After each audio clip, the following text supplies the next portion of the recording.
গরম গরম ভাত আর এই তোমার উচ্ছে সিদ্ধ। এই উচ্ছে তিনটি কটা ছাড়িয়ে নিলাম, এবার মাখা হবে। আলুটাকে বের করলাম, নিয়ে ভাতটাকে দিয়ে দিলাম। আবার ধরছি কচি কচি উচ্ছে, দানা ফেললাম না। এই নুন দিলাম, এই দুটো লঙ্কা নিলাম, কাঁচা লঙ্কা, একটু তেল দিলাম। রেডি। উচ্ছেটাকে সুন্দরভাবে মেখে নিলাম, নিয়ে এই রাখলাম। এখন ভাতটাকে সাজিয়ে নিই, নিয়ে রেডি করলাম। ভেজে দিলাম, একটা মাছ ভাজা দিলাম, হালকা করে একটু লোটে মাছের তরকারি দিলাম, আর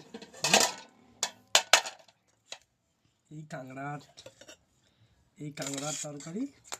এটাকে আজকে দুপুরের লাঞ্চ করলাম, এই অবধি শেষ।